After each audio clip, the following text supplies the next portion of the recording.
Dari foto itu, saya sudah langsung bisa menganalisis dari foto ya, itu seperti biasa. Saya langsung bilang palsu. Dari situ saya teliti pertama kali, sebelum soal pas foto, ya, ini prosesnya. Saya kemudian melihat dari itu, karena kasat mata saya meragukan soal adanya watermark. Dan sebenarnya ini memang sudah pernah dimasukkan ke dalam persidangan ya, kalau tidak salah waktu itu, dan ya memang tidak terbukti, karena waktu itu mungkin memang Bapak Jokowi masih sementara menjabat, dan seingat saya putusannya itu ya tidak terbukti bahwa itu adalah ijazah palsu ya. Tidak pernah Jokowi menang, tidak ada gitu. Baik pada peradilan perdata pertama, ya kan, itu tidak dicabut karena ditahannya Gus Nur. Abang sebagai alumni UGM berani membongkar kasus ijazah palsu Jokowi ini, Bang, dengan segala resikonya, Bang? Jelas lah sudah sampai sini ya kan. Ya terornya di sebuah kafe, saya duduk ya, terus hujan-hujan mobil saya dipecahkan sebelah kiri.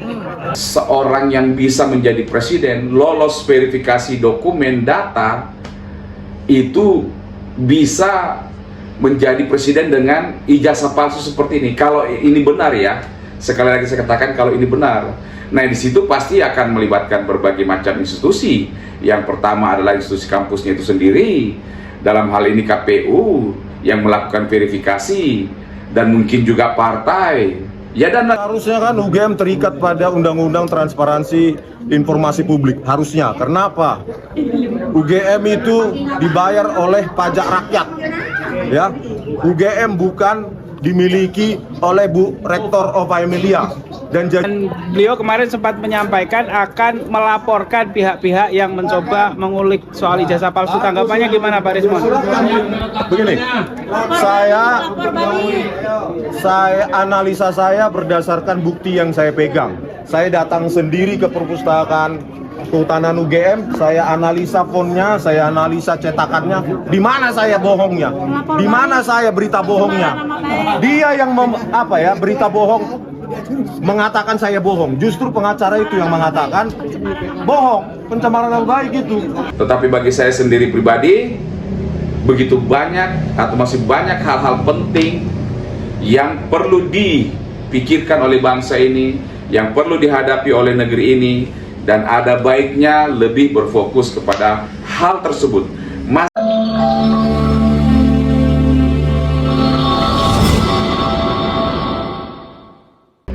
Ya, sahabat Solmat official, negara lagi ramai perihal ijazah palsu, dan yang spektakulernya itu adalah bahwa ini berbicara atau meributkan perihal ijazah yang dimiliki atau yang dipunyai oleh mantan presiden di periode lalu atau Presiden Republik Indonesia yang ke-7, Bapak Joko Widodo. Begitu banyak orang yang bersuara sekarang ini.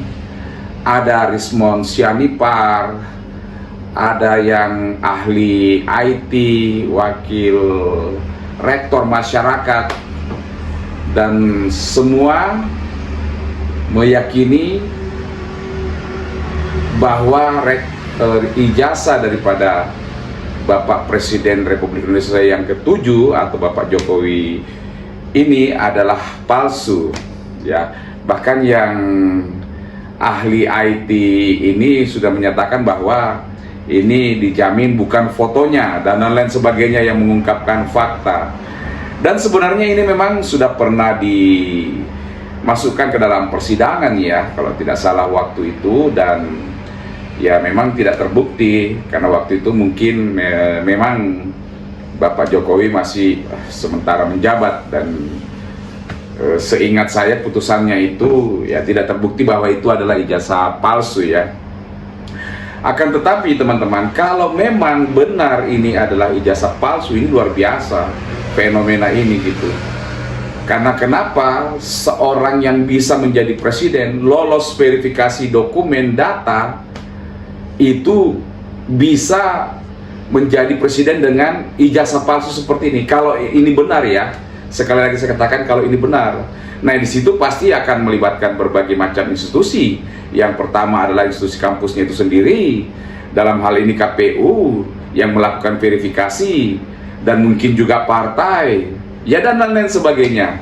Dan ini pasti akan bisa terbawa dalam ranah pidana, bukan cuma administratif. Karena kenapa? Ya itu sudah bagian daripada penipuan dokumen, pemalsuan dokumen, dan secara khusus juga pasti yang dituduhkan ini kepada Bapak Joko Widodo, ya, dalam artian bahwa ya Bapak Presiden ke-7 ini pun juga memungkinkan untuk dipidana kalau memang ternyata ini benar.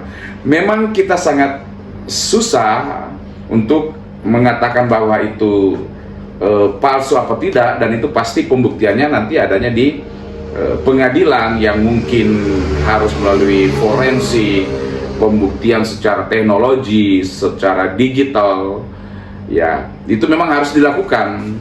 Kalau untuk kondisi sekarang, ya kita juga belum tahu nih, yang mengungkapkan itu adalah benar-benar berdasarkan aspek data, logika, ataupun saintifik, atau karena adanya mungkin unsur-unsur tendensi ketidaksukaan atau masalah politis dan lain-lain sebagainya.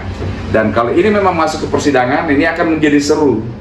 Semoga bisa berjalan dengan baik, dan semoga tidak ada intervensi ataupun tangan-tangan kekuasaan, sehingga masyarakat bisa tahu bahwa ini benarkah adalah palsu ataukah tidak, atau adanya unsur politis dan lain-lain sebagainya. Dan kita akan melihat ke arah mana ini kasus berjalan. Apakah hanya di lingkup politik, atau seperti apa dan seperti bagaimana gitu ya. Kalau kita lihat pernyataannya, tadi saya sempat lihat di salah satu video, Roy Suryo mengatakan bahwa ya kenapa kita kejar padahal beliau sudah turun, tetapi ini merupakan suatu pembelajaran, bahkan mengkait-kaitkan dengan anaknya yang adalah Bapak Wapres kita sekarang, Bapak Gibran, ya. Jadi kita nggak paham atau nggak tahu seperti apa pola pikir seorang yang Pak Roy Suryo yang ahli IT ini. Apakah memang benar-benar real ataukah memang bagian daripada politik? Karena kita juga tahu bahwa ketika seorang presiden itu sudah lengser, ya musuh-musuh politiknya juga terkadang naik, ya. Jadi sekali lagi saya katakan bahwa perihal ijazah palsu ini bisa juga menjadi bagian daripada politik. Ya, bagaimana kita melihat ke depannya? Ada unsur untuk pembuktian kebenarannya, juga bisa masuk ke dalam unsur politiknya. Dan satu hal lagi, ya, bahwa di tengah banyaknya permasalahan yang dihadapi oleh Indonesia, dihadapi oleh pemerintah, terus kemudian isu ini mencuat, ya kita belum bisa dapatkan esensi maksimalnya, ya, selain kepada hanya pembuktian. Karena kalau seandainya masih menjabat dan kemudian ternyata itu adalah palsu dan ini ada unsur pidananya, nah mungkin bisa di-impeach, bisa dilengserkan. Tetapi ini kan sudah turun, sudah selesai masa Presiden Bapak Joko Widodo ini. Tetapi apapun itu, teman-teman, kebenaran adalah kebenaran. Kalau memang benar itu ijazah adalah palsu dan orang-orang bisa membuktikan, para golongan masyarakat tertentu yang terus mengungkapkan ini bisa membuktikan, ya itu memang menjadi suatu presiden buruk bagi Indonesia, bahwa seorang yang pernah menjadi presiden, menjabat presiden, menggunakan ijazah palsu. Tetapi bagi saya sendiri pribadi, begitu banyak atau masih banyak hal-hal penting yang perlu dipikirkan oleh bangsa ini, yang perlu dihadapi oleh negeri ini, dan ada baiknya lebih berfokus kepada hal tersebut. Masalah korupsi yang begitu ramai, masalah penegakan keadilan, penegakan hukum yang begitu marak, masalah mafia, masalah perbaikan ekonomi, masalah menghadapi resiprokatif daripada Amerika atau penaikan biaya masuk oleh Amerika yang akan memberikan dampak yang luas kepada perekonomian bangsa kita dan lain sebagainya. Ada baiknya mungkin negara ini atau bangsa ini atau masyarakat lebih fokus ke sana ketimbang perihal pengungkapan ijazah palsu atau tidak palsu ini. Tetapi itu menurut pendapat saya, ya. Silakan teman-teman, silakan masyarakat sendiri untuk berpendapat. Salam Solmat Official.